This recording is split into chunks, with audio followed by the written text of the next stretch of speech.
Hello and welcome to this episode of With Miska podcast. And this episode is going to be totally 100% in English.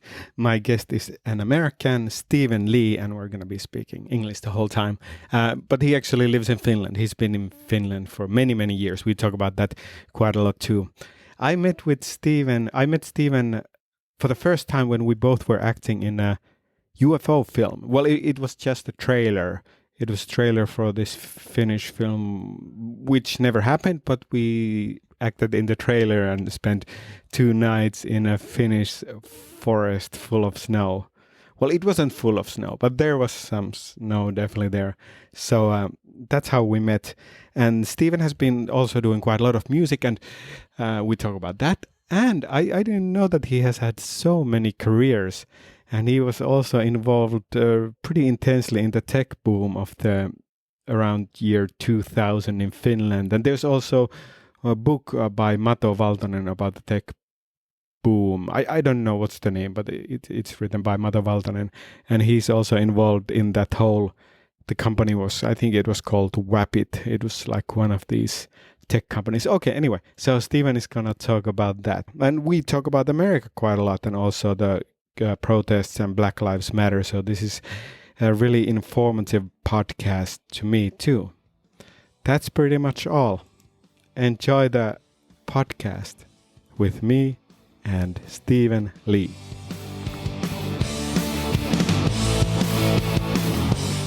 So Stephen, thank you for being guest in With Miska podcast. How are you doing? Doing great. Thank you for inviting me.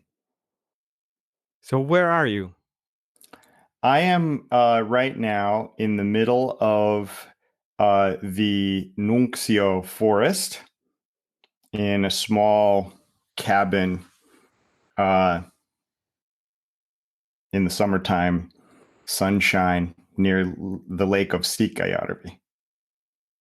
Oh, nice. That's north of Helsinki, about 30 kilometers. And so you have that kind of like a summer situation there. I have a summer situation going.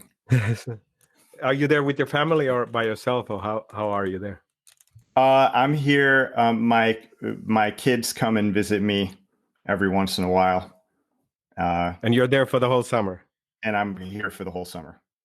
That sounds like some kind of... When the corona started, this is where I came to. I decided that I was working from home anyway. So this was a better place to be. That sounds good. Is it good? Whenever you want. It's wonderful. I love it. I go swim in the lake whenever I want to. You know, it's peaceful. Birds chirping outside my door. Yeah, it's a wonderful place. Peaceful. And what's work for you now?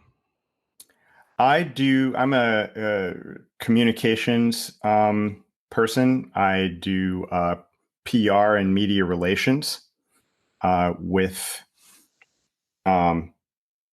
do PR and media. I'm going to take my glasses off because they're reflecting all the time. But I do PR and media relations with a company called San Francisco. But the San Francisco company is actually located in Helsinki. So I help companies to communicate better and to get into the press and get other people to talk about them. Nice. Yeah, because I know you from, we know each other because we were acting in a trailer. It was a trailer that was supposed to be like a feature film about UFOs. So like you seem to be doing so many things. Yeah, I have a very schizophrenic life. I think it might be a lot of that stuff. Yeah. Yeah. How much acting? Like we met with acting, but how much acting have you done? I've done a lot of performing, but not acting so much. So the acting was a new thing for me back then. Since then, I've done a little bit of acting in some, minor stuff. But for the most part, my life has been more about making music. With regards to the fun stuff I do, coaching swimming and swimming myself. Yeah, I've been a coach for over 30 years. and then doing my work in communications. And then I have a background in engineering. So I used to do robotics engineering and machine design, working for General Motors and Bosch back when I was in the States. And then Yeah. I've run a couple companies and yeah, done some startup stuff. It's been really schizophrenic life. But that sounds great. Is there any specific thing that is your favorite? Mm, it depends on my mood. I think that I love making music, but I do it really very much for myself. It's very much a hobby, but yet I get sometimes professional gigs. I'm in a band called The Funky Sound of the Giraffe with a PH in the funky. And we do New Orleans funk. So What's it's the that? what is New Orleans funk? So the whole funk sound, this syncopated funk sound, comes from, everybody knows like the James Browns and people like that, but then uh, and then like Parliament and places like that. But we do a version of funk that comes from New Orleans specifically. So New Orleans has a really big scene with jazz and blues mixed in with that New Orleans sound. And so they've combined that with these funk beats. And then there are people like, um, really famous funk artists like the Meters, who many people have heard of. And we do a lot of their type of music. So it's a cover band for New Orleans funk. Cool. And Yeah, yeah. yeah. Because I've been in New Orleans for like a week or two, so I got to experience the jazz and that kind of stuff, but I didn't know about the funk situation. Yeah, it's really a big thing. There's John Cleary and many bands that you probably have heard of. Dr. John, who just recently passed away. We do a lot of stuff from those groups. Papa Grows Funk, um, just and Dumpsta Funk, which is one of my favorites. And it's a really interesting mix of funk and with that New Orleans vibe. And all of the artists that we play in the band are from New Orleans. Yeah. And you have also done these Finnish American songs. Yes, yes. Well, that's sort of like my passion a little bit. Like I write a bunch of songs that tell about my Finnish life over the years. So maybe I've been in Finland for 21 years now. So in 10 years, I'll have lived in Finland as long as I lived in the US. Yeah. And it's an interesting, like, I think I see Finland differently than the average Finnish person sees it. I think that Finland has so much to offer. And sometimes Finnish folks who are here don't see the beauty that I see in it. Yeah. So I spend a lot of time actually when I did that gig that when I did my first stand up that you, thank goodness, gave me opportunity to do. Should I tell the story of my first stand up? That'll probably give you a good example. Yes, please. So I was talking to you and the the and I said, Miska, I've always wanted to try and do stand up. And you said, I can set you up with stand up. So you said, let me get back to you. So you get back with me a couple weeks later and say, tell you what, you can warm up for this drag queen karaoke at a gay bar as your first Man's Street. in Man Street, exactly. And I said, Yeah. and I said, okay, so let me get this straight.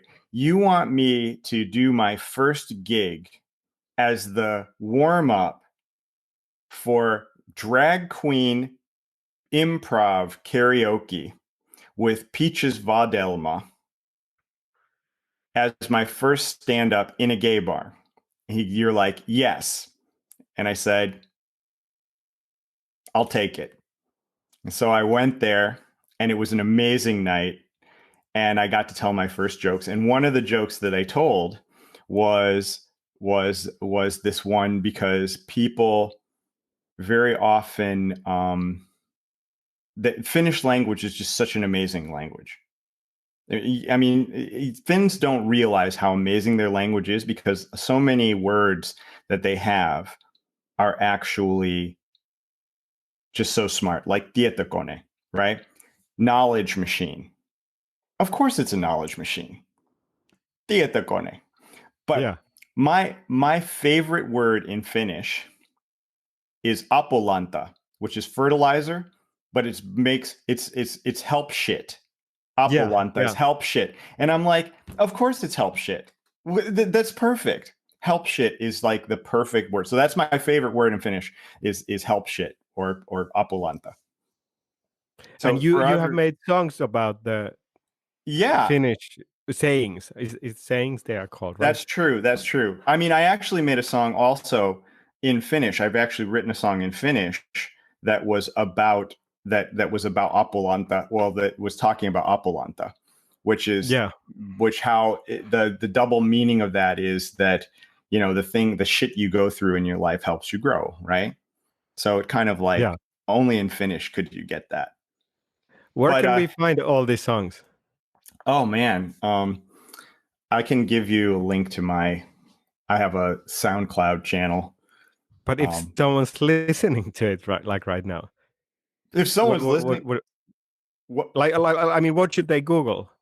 Oh, what should they Google? Oh my gosh, I I can don't share know. the link on the notes, You but share still. the link in the notes. I don't know if you Google. I don't know if you'll find it. It's just I'm so obscure with that stuff because I just do it for myself. And there's of course the songs like you were just talking about, the ones that have to do with these songs that I basically took. I took one song. This is a great way to learn about Finland, is that you can learn a country through its sayings, right? We have different sayings that don't make any sense in Finnish or any sense in English, right? I'm sure you've had Yeah. a fun time saying what what the lowest hanging fruit. What the hell does that mean, right? Yeah. But in Finland, I was one time. This all started because my neighbor was shoveling the snow one time, and I was like, "Oh, thank you for not shoveling the snow." And he says I had my own cow in a ditch, and I was Yeah. like, Oma. "You Yeah. what? Oma lehmä ojassa?" And I'm like, "You had your own cow in a ditch? What does that mean?" He's like, "Oh, that means that if I was doing something, I was doing something and I was doing it anyway." So, and I was like, "Oh my God, that's hilarious." So I Yeah. started collecting all these things like, ota lusika kaunisen käteen, Yeah. take the spoon in your beautiful hand. And I was like, what in the world does that mean? So I collected all these songs and I translated them to English and then I made a song out of them. Yeah, So and that's on YouTube. that one's on YouTube. Yeah, that one's on YouTube because after I was in The Voice, I got a chance to sing in the Genelec studio, and so What's the name of the song? it's called "Take the Spoon in Your Beautiful Hand." Take the Spoon in Your Beautiful Hand by Stephen Lee. Yep, it actually says it's Steve. At the time, the band was called Steve Lee and the Finnish Experience. Nice. I saw the video. That was cool. Oh, I didn't know that you were in Voice. Yeah, I was in The Voice in 2016. Michael Monroe was my coach. It really was an incredible experience. I went through all the way up to like the live shows. I didn't get into the live show, but like up to that episode. So it was an incredible experience to see how great production was done. And that's what led to me actually starting in the video with you. So then someone saw me there and thought that I would match that role. So that's why I got the part in Nice. the UFO movie. You said that music is your passion. If you needed to say like one specific thing, is there like is music the thing that is most closest to you?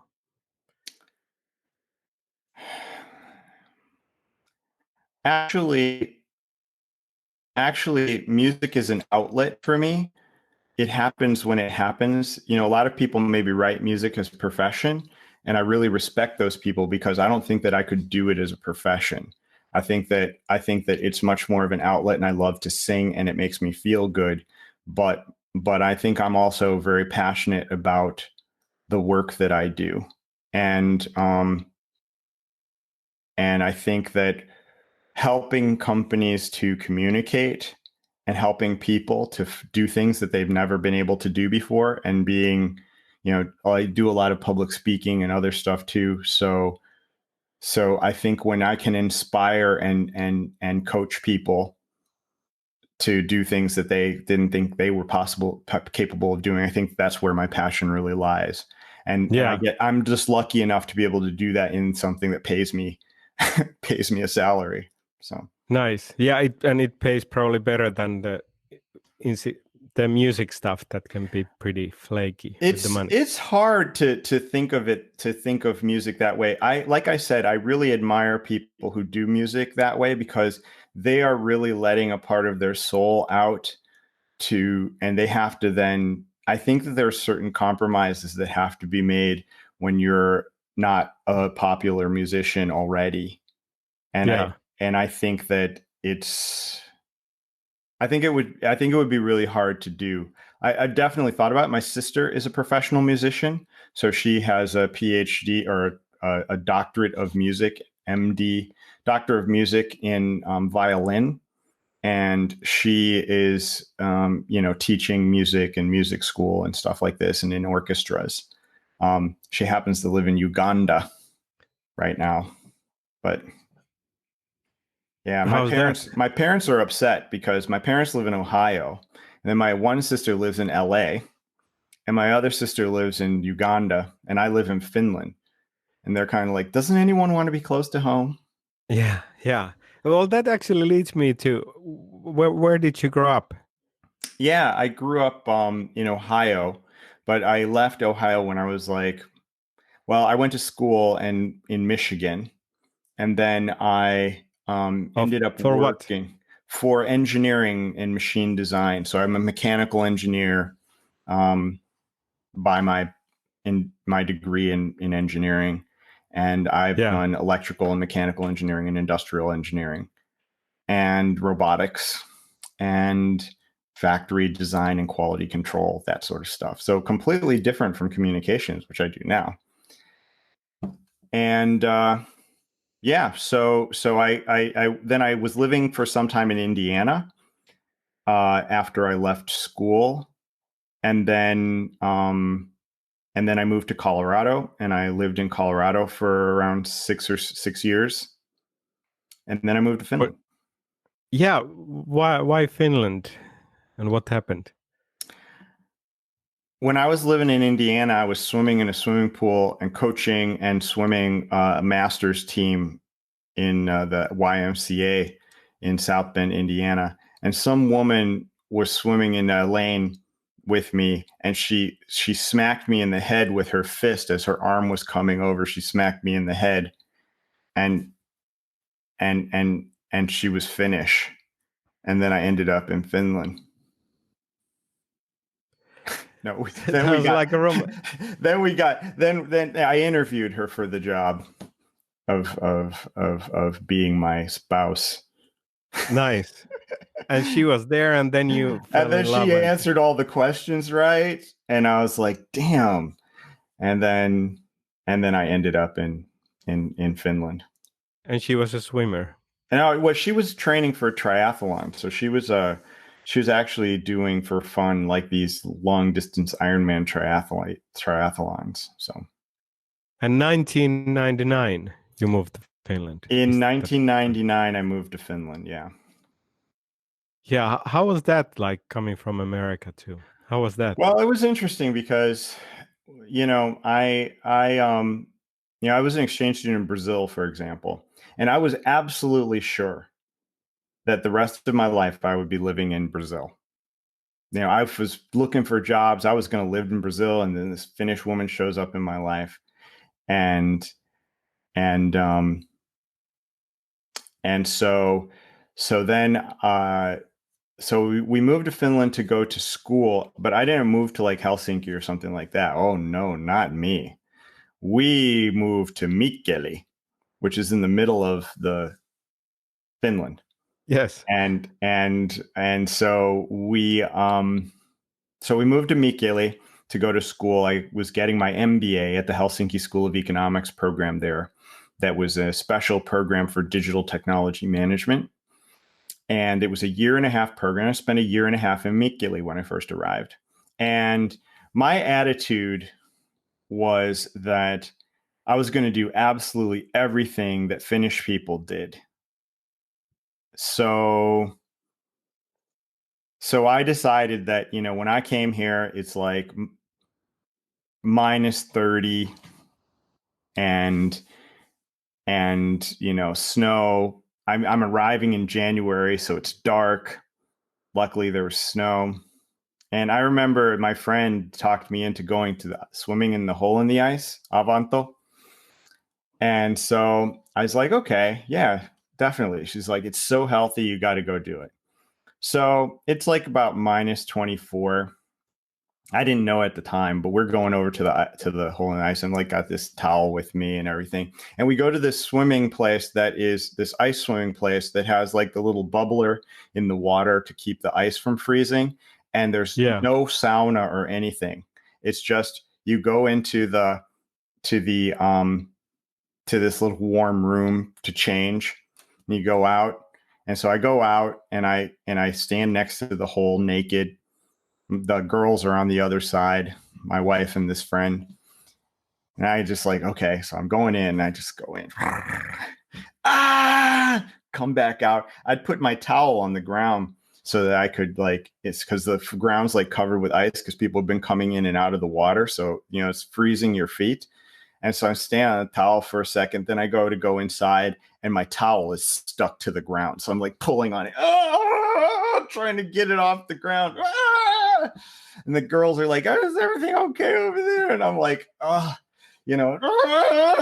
then finally I rip the thing off the ground. I go back in the room. And then after that, I joined the club. So even though, and the wind is blowing, it's like minus 24. It's like blowing. That's Celsius for people who are, and I was just like, oh my God, this is so crazy. But I said, I'm going to go start it. So I start going like every other day, 2-3 times a week or something like that. So there was that. And then I learned how to ski, and I went to go ski at the, so my friend, another friend, so-called friend, Juha, I'll never forgive you. But Juha asked me, says, oh, you should go to the Savonjohito, which is this big ski race. And I'm like, okay, I can do, how long is it? 42 kilometers. I can do that. I've never skied before. What the hell am I thinking? Yeah. So I get in there, and the guy, he signs me up. We go get my number, and there's like thousands of people in the stadium, and they're cheering on their friends, and some of them are skiing. A big long line of people. There's like thousands of people participating in this. I think it's like 1,000 people or 1,500 people who are participating in the ski race. Yeah. And they see my number and they're like, go to the front. I'm like, okay. I'm up the front with all these other folks who look quite ready to ski, traditional skiing. Boom, the gun goes off. Like Kirka's there, taking, this great Finnish singer who's Kirka. Yeah, Kirka was there with his, and he actually like the gun goes off, and I'm starting to go, and about 200 meters in, I'm exhausted. I'm like, oh my God, this is going to be so hard. And then like all, maybe a kilometer in, like all the kids are passing me up. 3 kilometers in, all the grandmas are passing me up. Finally we get to this spot where it splits, and one sign says 42 kilometers this way, and the other one says 25 kilometers this way. So there's like this retki, regular people's one. I'm in like the competition, Yeah. and no one's with me. No one's going that direction. And so I'm getting to all the rest stops, and I'm like, okay, you can close up now. Yeah. I'm done. I'm the last one. Oh, no. There'll be others. No. I get back in like 5 hours later. I get back. Stadium's empty except for the two people at the finish line who were like waiting for me to show up, right? And my friend is there. And they announced my name, Steve Lee. And I'm just like, oh, I'm going to kill this guy. It was like so hard. He had gone home, taken a shower, read the newspaper, picked up the kid, taken care of some laundry or something, come back and waited for me half an hour, and I was like, oh, but anyway, so this ends up in the paper and I'm like third to last in the newspaper. And one of the guys who's a reporter at the newspaper in Mikkeli notices like that my name is on the list in the ice, swimming in the hole in the ice place, and that my name is on this list of skiing stuff. And he's like, I got to meet this guy. So I got in the newspaper because of it. Nice. And these were like your first years in Mikkeli. That's my first years. That's what happened. I mean, it didn't move to Helsinki till the summer of 2000. Yeah. And my first job there was like working for Wapit. Do you remember Wapit? Yeah, that was like with was it with Mato Valtonen? Yeah, with Mato Valtonen. Yeah. Some people almost became multimillionaires. Yes, almost. I have read the book. Oh yeah, well, I'm in the book. I actually helped edit the English version of it too. But yeah, I'm in there. You'll see my picture in there and stuff. But it was a fun. I'm gonna check it. Yeah, it was a fun thing. So how was it really? Because that was the crazy time of. How was it? It was insane. It was absolutely insane. But it wasn't like we weren't as crazy as some of the other ones. But it was that time when you were in a startup and everybody and people it was normal to sleep at the office. They had like beds at the office so that you could sleep there because that was and battery cans that would block out the sun, piled up in the windowsill because people were drinking battery and staying up all night. And it was really kind of crazy. And I remember going on a thing with Mato and some of the guys to London to get financing. And at the time, the money mentality was just totally crazy. We saw 13 investors in 3 days. Each one had a 2-hour pitch. We were just riding in taxis going from place to place. And then what would happen is that they would say, all right, we will put, X millions into this and we expect for you to give us back in 3 years. We'll sell the company off for whatever, 3 times our money. We want 3 times our money back or 10 times our money back in 3 years. And we were like, oh, okay. And it was the push from the investors and a push from all these people that really made it crazy. I mean, what was sorry to interrupt, but what was your product? Like what were you doing? So at Wapit, we were making it was basically the first SMS services of doing things like games and things like this. So there was on one side there was the first internet for your phone. So this was WAP. This was on this WAP network, and so people had kind of a little bit oversold it, like you were like it was the internet we have now, but at the time it was just simple games and stuff, and so and simple services that some graphics or no. Not a little bit, but not really anything to speak of. And that whole, there was just the if you remember, Nokia had this one phone that was this WAP phone that actually had an internet connection, and it was much more about the information going back and forth. I remember some of the games were like, and it was this time when they basically had this. It was the conversion of stuff on the web into SMS format and back and forth. So they called it Canel, which was the name of the technology that everything was based on. And it basically was this piece of software that would convert SMS messages into internet stuff, and internet stuff into SMS messages. And so that was kind of the core of the business. It was very forward looking, but it was, and I think the biggest problem with it was that we grew the company based on these investors just wanting to have cool technology in a company that was big. They didn't care how you were burning money. And there were other companies that were out there that were doing crazy stuff like Riot E, and it was just one big party. Ours at least wasn't one big party, although we did have guitar lessons.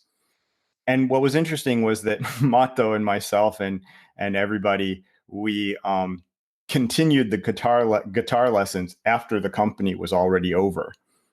And so kept up with that. So that was pretty fun.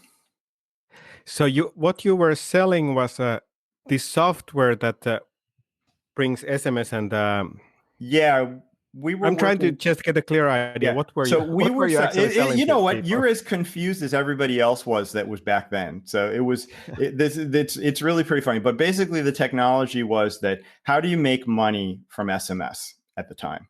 How do you make more money from SMS than just people like sending messages back and forth? So they created games and services of different types that would be run on SMS, and we would sell those to telcos to run that software on their systems and provide those services to telcos, so telecommunications, to telecommunications companies all over the world.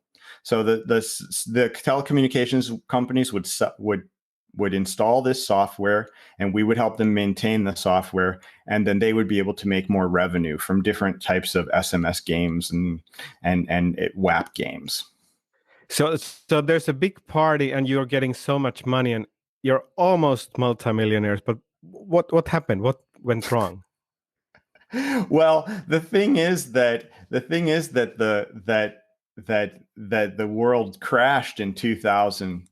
You know, like all the whole financial crisis happened, and there was no investment money, and we weren't profitable yet. You know, we were because the models were all based on how much revenue. So we took a cut of the revenue that people made through our software.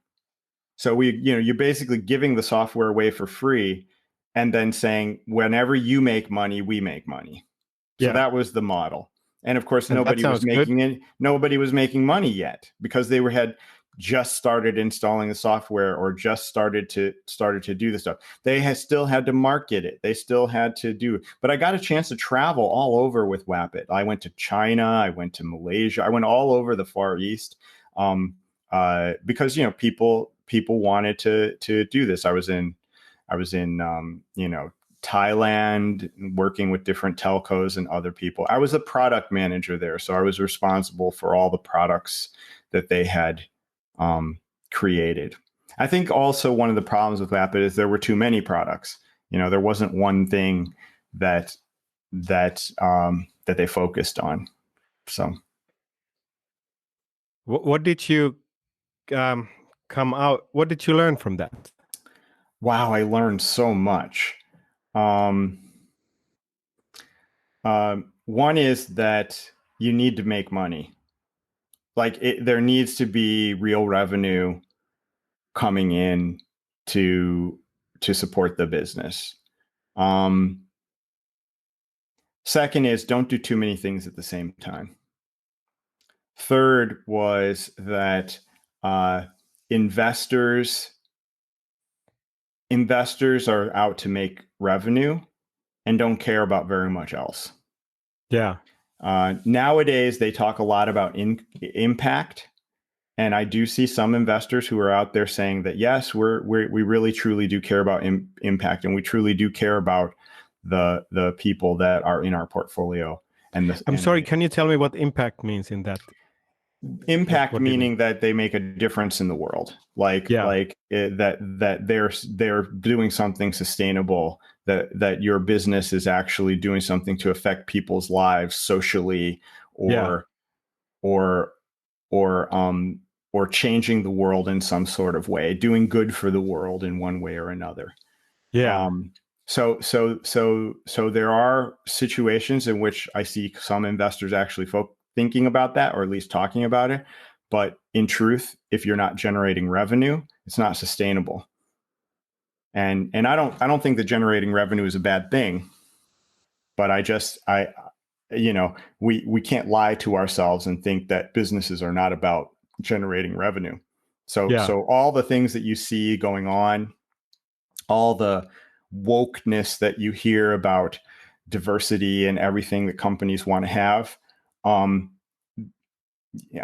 look, it even applies today, that whether you're an investor or a company, in the end, you're there to generate revenue. And the question is, how do you use those types of things that like diversity to create more value?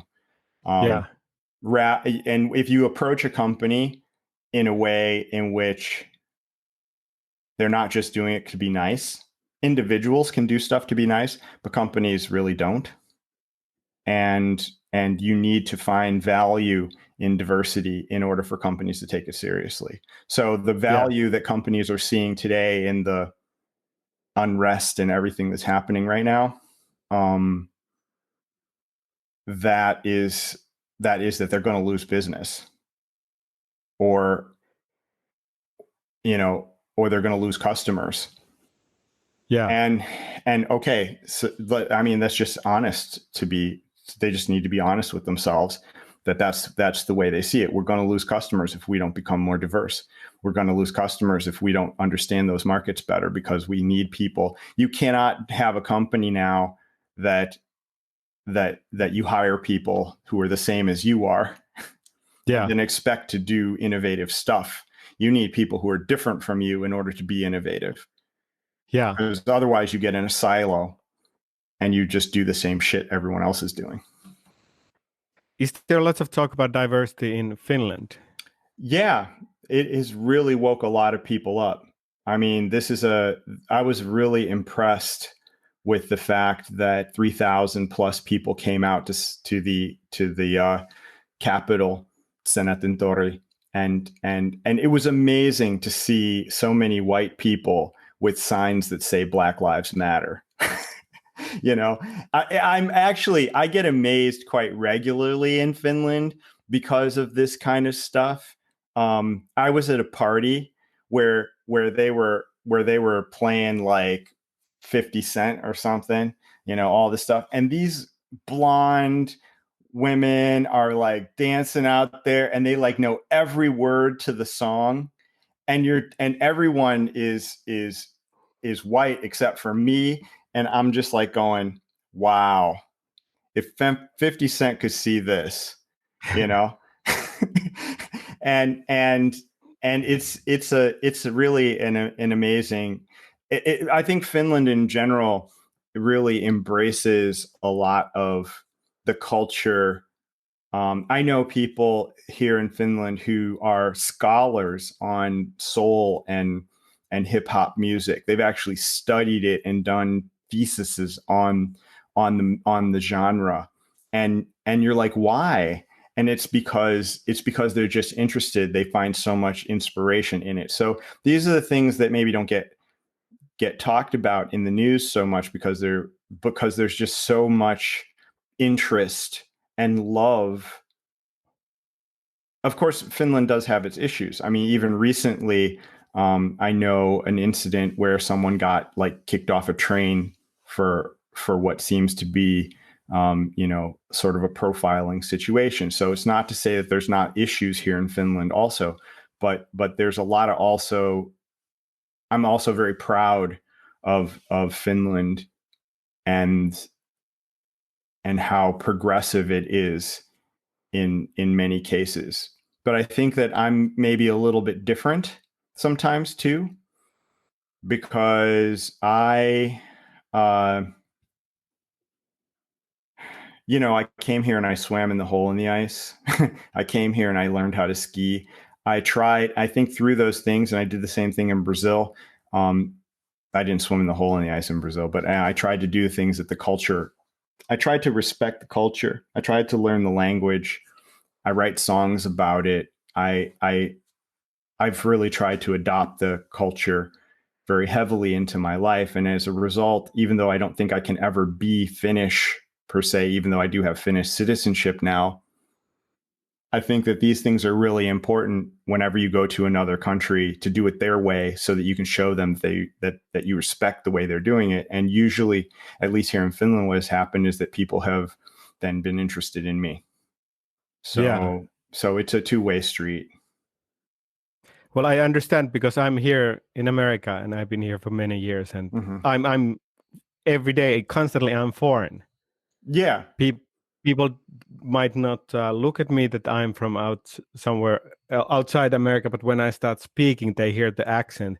Well, generally people are always nice and they don't comment on it, but I'm aware that there's a certain kind of, I mean, I'm not expressing myself as good as I could be expressing myself in Finnish.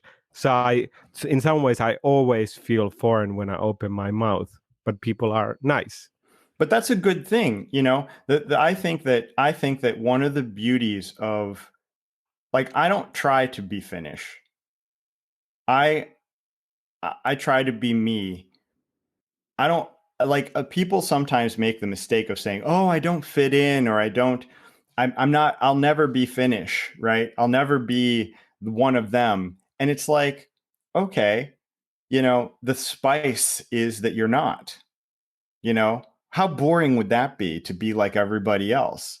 You know, maybe there's a pride and happiness that can be found in just being being who you are. And that's kind of what I like. I don't try to be something else. I think I like being different. I like being the one who looks outside the box. Yeah. I mean, you know, I it's really funny because I was one time when my kids were playing in the play park when they were little, and I was talking to some of the parents there, and the parents were kind of like complaining about all the stuff in Finland that needs to be fixed. Oh, this play park, you know, they should fix all the play equipment, you know, it's gotten old, whatever. And I was like, you guys are complaining, you know, you guys get like 11 months off for maternity leave, and the dad can take some of it. You guys have the best swimming pools in the world and best public facilities I've ever seen. You guys have, you know, 5 weeks vacation every year by law. You guys have, you know, have a baby box that comes full of stuff for your kid when it's born. You know, and I just started naming off all the stuff. You have the best school system in the world. You have everybody getting educated. You've got 99% literacy rate. You have college paid for all the way through to your master's degree. And you guys are complaining? Yeah. You know, and they were like, maybe you're right, you know, because I think it's my job to come in here and say, hello, you know, but when you have lived abroad, when you see it, you know, I'm sure you have the same type of thing. When you live abroad, it's easier. It's easier to understand what happened. It's easier to see the differences. And I think everybody should live abroad for a little while so they can appreciate whatever it is they have. Yeah, because there's good things in Finland and some good things in America. Exactly. I mean, there's a ton of stuff that admittedly sometimes I miss. Not lately though, but yeah, actually that's good that you started to talk about it. Like how do you feel about America? Like what do you miss and what do you think about what's going on now? I think it's amazing what's going on in America. I'm going to try and take quite a positive spin on it. I think that this is the moment in which things are really changing. And I think that there's been a lot of things that have pushed us to this point. And I'm sorry that people have had to die because of it. It's a shame and a tragedy. But I think that the combination of a president who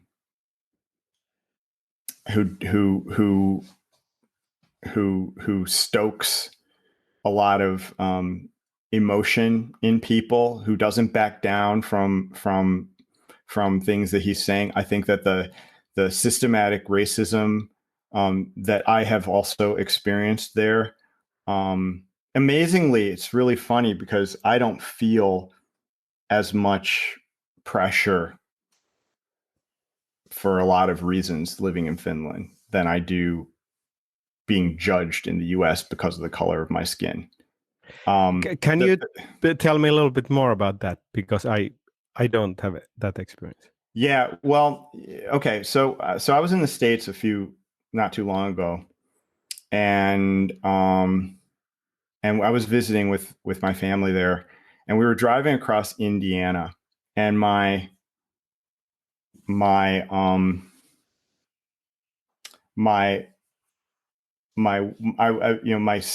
wife, my stepkids are blonde, and we pulled into a rest stop near South Bend, and my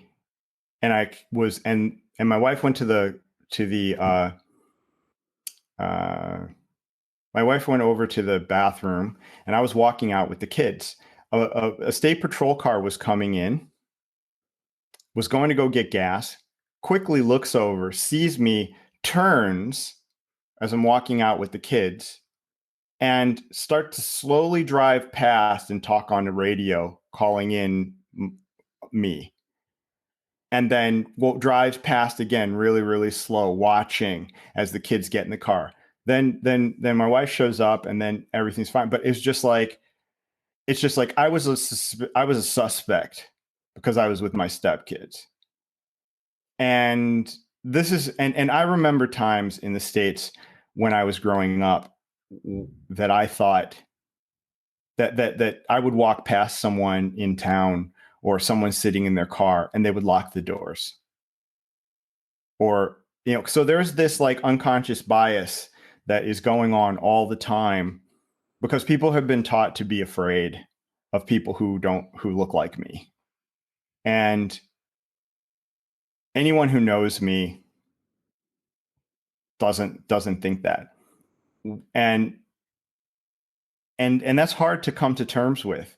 Like I think of all the times when I was turned down, finding out later on down the line. I actually grew up in school thinking I was ugly because I was one of the only Black kids in my school, and I would ask girls out on dates and other stuff, and they wouldn't be able to go. Come to find out later on down the line, many years later, I happened to talk to some of them, and they said, "Oh yeah, I would have dated you in a second, but my parents would have never let me. My dad would have never let me." And so that's what you're constantly. So I guess I have to go back to the way that my family kind of like did things. There was a lot of people out there protesting during the 60s and during the 50s and other areas, of course, trying, not just protesting, but trying to make their lives better. But I've talked to my family, and what they would do, what their way wasn't to go out and protest. Their way was to educate themselves and to be like 10 times better than everyone else. There's all this pressure in my family to be like better at school or to, because they knew that if you wanted to be an executive, or if you wanted to be a doctor, or if you wanted to be in a position of high prestige at the time, that you had to be better than everyone. You had to be that much better than everyone else, and you had to be keeping your head low. So that's what I learned how to do. I don't know why. It's just amazing. And actually, when the protests and everything started happening, because I grew up in a neighborhood and around people, and even now today, I live in a society which most of the people don't look like me. Before the protests and before all this was going on, I don't think that I really was conscious of the idea that I that I even had my own unconscious bias to work through. I've been learning so much from all these podcasts and everything about slavery that have come out recently, and all these different things like 1619 from the New York Times and Code Switch, other podcasts are out there that have been talking about race. And I was like, oh my gosh, that's why I felt that way. Oh, there's a lot of other people who felt that way. Because I wasn't growing up in a neighborhood where I was around a lot of other Black people, I don't think that I really realized myself that, I don't think I really realized myself that I wasn't alone. And this time in history has shown that I am not alone. And I felt really good about that. But I also came to a lot of understandings myself. And I have had to do a lot of research myself, because not that they don't teach you this stuff in school about what really happened, about the race riots in Tulsa, or not even the basic extermination of people in the history that went on down there. They didn't talk about slavery in depth. They didn't talk about the background of how police were actually, the whole police force was actually originally a force to keep slaves in line. They don't talk about all this stuff. And I've learned all that in like months, because now everybody's awake. And it's been so beautiful to see everybody in the US, so many people in the US of so many different colors, that half the people coming out for the Juneteenth celebrations were white, that you hear people talk about the fact that the whole George Floyd thing, they just couldn't stand it anymore. The awakening that has taken place has been so inspiring. I think that it's really special, and the fact that people around the world are participating with that too, it's amazing. And I think that real change can take place. I just hope we can keep it going. So that's I've been inspired by everything that's going on and everything that I've heard, even though it's hard pill to swallow, even though people have gotten hurt, even though people have gotten killed. I'm trying to I really think it's a positive change, and I'm very proud of my American heritage, because of the fact that people are doing something, and it's going to take everybody to do it. It's not going to take just Black people, which I think they've been alone doing it all along. I think that now we have teammates, and I think that that's what's great about it.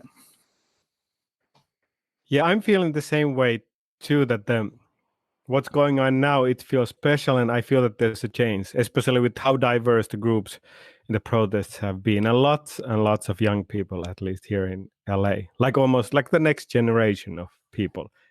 Yeah, it's absolutely beautiful. But I also see people of sort of a background. I don't think that people really I don't think that it hit home. I heard one lady say that, they saw that it was so egregious, the killing of George Floyd, that they said, this is so wrong. We can't let this happen. And then they started seeing it everywhere, right? Their eyes were opened. Yeah. And there has been incidents like that after that. Yeah. Within just a few weeks. Exactly. And that helps, unfortunately, it's a terrible consequence, but it enforces it, that something needs to be done.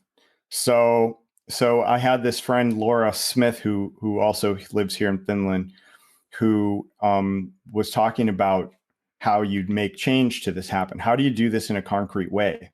And the very first way to do it is that, and to do things differently, isn't, going off and asking for reparations and all these other sorts of things and taking action right away, but it's actually listening. Like, people need to hear from somebody that they know. They need to widen their circles, and they need to listen and truly show that they are listening. And then once they've listened, they need to give those people the space as part of that to support the opportunity for everybody to be heard. And then I think we can start moving on to actually taking action. But I think the first part is listening. I was very inspired by the NFL, the commissioner of the NFL, who came out and said we were wrong to not support the kneeling. This is a big problem. It needs to be fixed. I've been inspired by places like NASCAR and other people who have come out at this time. And I think what's actually pretty cool is that because everyone else is doing it, it makes it okay to come out and say, okay, we were wrong. Everybody can now come out in the sooner they do it, the better, to say, okay, we were wrong. Now let's try and make something happen. We're ready to listen. And I think that that's a wonderful step in the right direction. Yeah. I think you answered this next question already, but I'm curious, what kind of actions would you hope to see after this listening? Well, the first step is to listen. The second is to support. The next is to do something really to create an action in which, the goal is not to make people pay for what has happened in the past. We need to I think people of color and people who are also, women and other people who have been disenfranchised, no matter what, just simply want equality. And so we need measurable ways and inspiring ways that are based on the individual case to bring that equality out.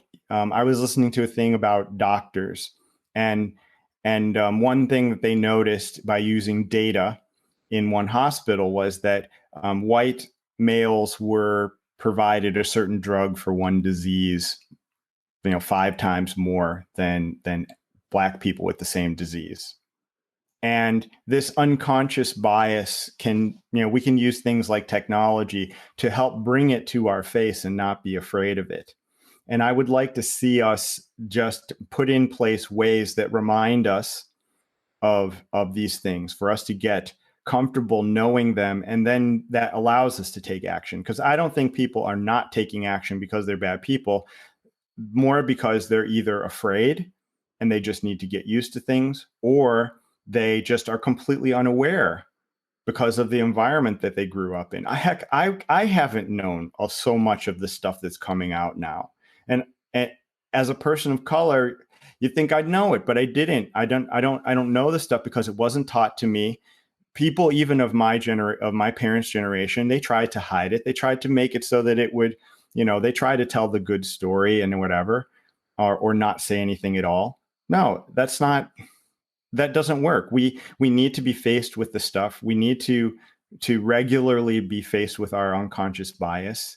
We need to see those differences. We need to actually, some people say this words like, oh, I don't see color. No, we want everybody to see color. We just want everybody to treat it equally. We just want people to love colors. Rainbows are beautiful, so we should all be kind of having a love of the rainbow that we have as a society. And I hope that people find ways consistently and constantly for the rest of their lives, find ways of putting themselves in situations in which their unconscious bias are exposed, and they can then do something about it. That sounds great. And I like that. Thank you, Stephen. Thank you for being a guest, and have a great day at work. Thank you very much. It was really great. And that was Stephen Lee. If you want to check our film, not with Stephen, but with other people, it's called Someone Somewhere, and it's at Elisa Viihde in Finland. You can rent it from there online. Have a good day.